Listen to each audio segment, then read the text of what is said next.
Hello दोस्तों, स्वागत है आपके अपने YouTube channel SS digital classes में।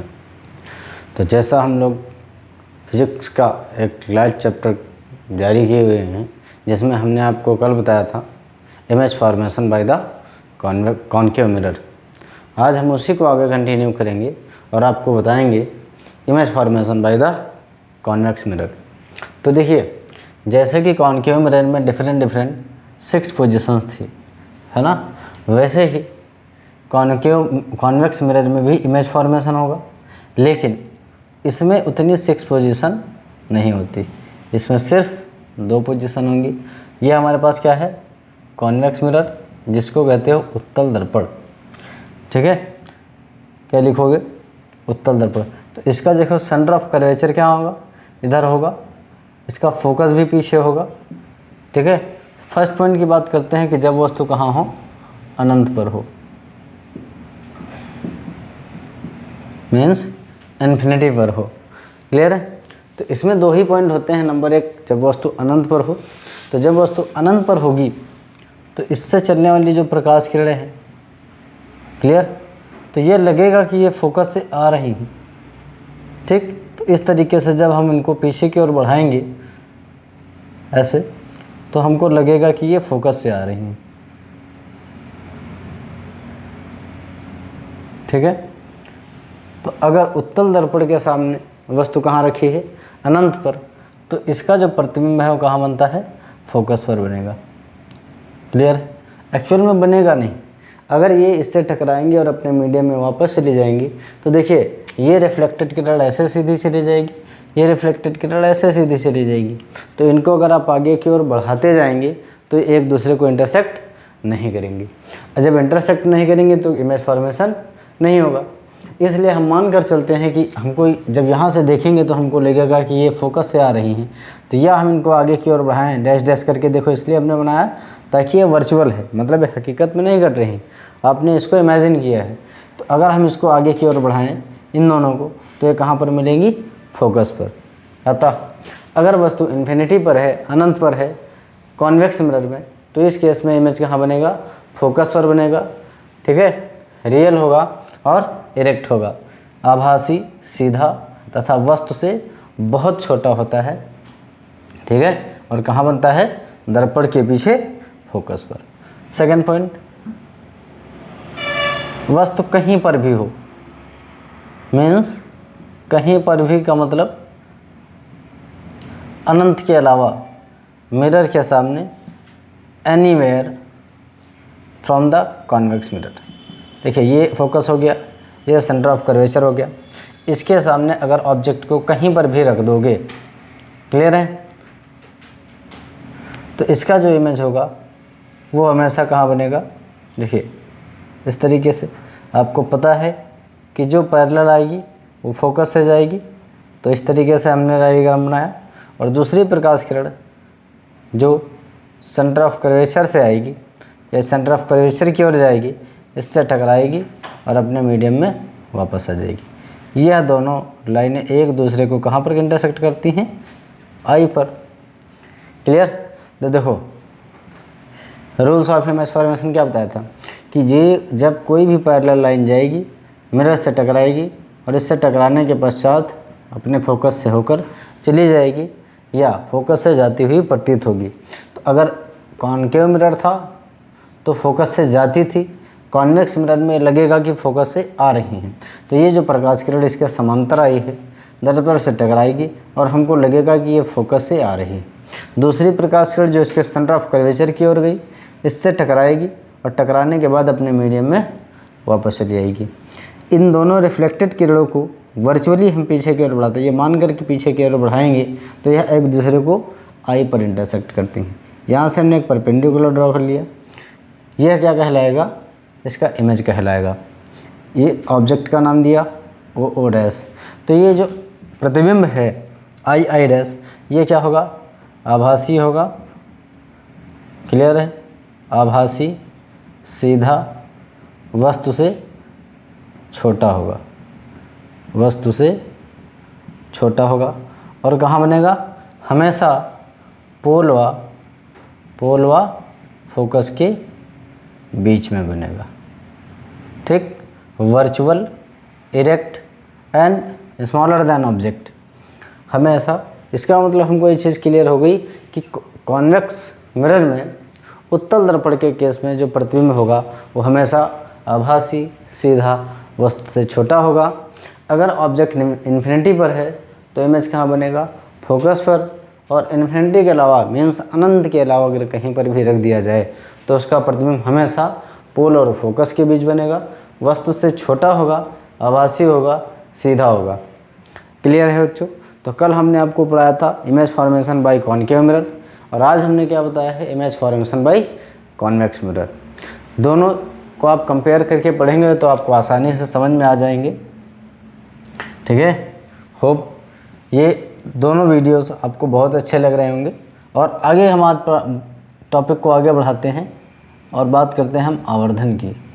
किसकी बात करेंगे? आवर्धन की, जिसको आप कहते हो मैग्नीफिकेशन। क्या बोलते हैं? मैग्नीफिकेशन। इससे कुछ टर्म ले लेते हैं। तो ये बच्चों क्या था? Image formation by convex mirror, उत्तल दर्पण के द्वारा प्रतिबिंबों का निर्माण। तो इसको हम अगर इरेज कर देते हैं तो देखिए, इसको हम इरेज कर देते हैं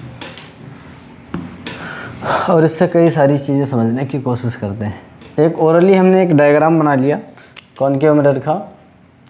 ठीक है, ये हमारे पास कॉनकेव मिरर है, ये इसका पोल होता था, ये प्रिंसिपल एक्सिस कहलाती थी, ये फोकस था, ये सेंटर ऑफ कर्वेचर है। मान लेते हैं ये ऑब्जेक्ट रखिए। ठीक है, इससे जो लाइट रहती थी फोकस से जाती थी और जो सेंटर ऑफ कर्वेचर से आती थी अपने मीडियम में वापस चली जाती थी। अच्छा, ये क्यों बना रहे हैं इसको अभी इसमें चीज़ में समझाने की कोशिश करेंगे। ये ओ डैश थी, यहाँ तक बात क्लियर है बेटा? देखिए, ये कॉनकेव मिरर है, ये पोल है, ये फोकस है, सेंटर ऑफ कर्वेचर था, ये ओ था। ठीक, अब यहाँ पर ओ डैश जो है, ओ डैश क्या है? हाइट ऑफ इमेज है। क्या है? Height of object. क्लियर? जिसको कहते हो वस्तु की लंबाई। आई डैश क्या है?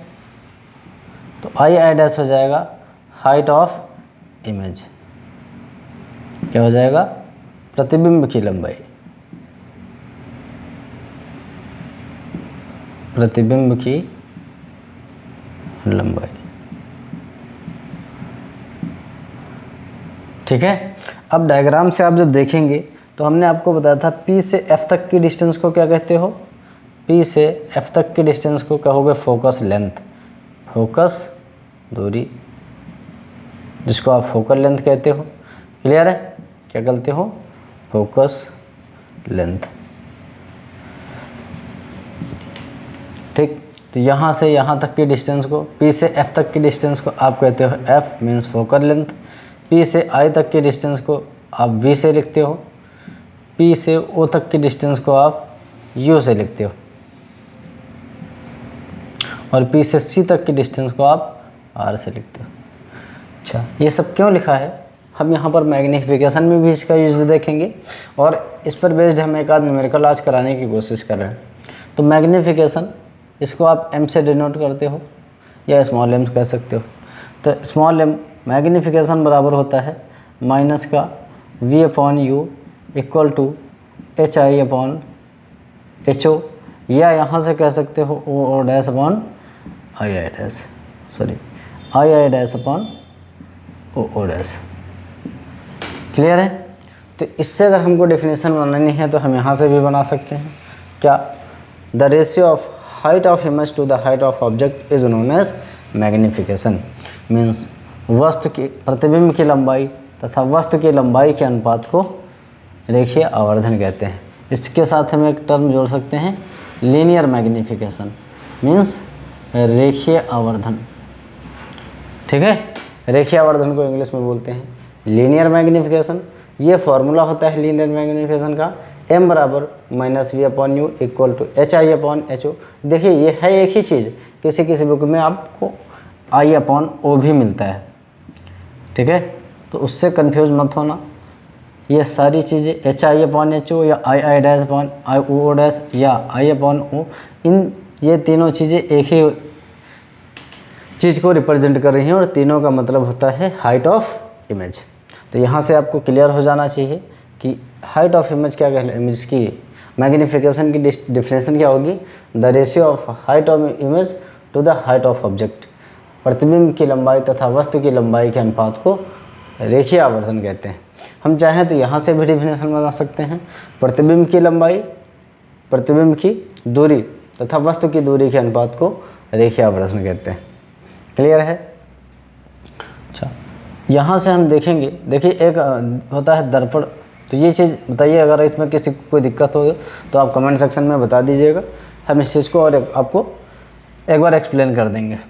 ठीक है, हम आज एक आध न्यूमेरिकल करवाना चाह रहे हैं जो कहते हो दर्पण का सूत्र। दर्पण का सूत्र आपने पढ़ा होगा, जिसको आप कहते हो मिरर फार्मूला। क्या बोलेंगे?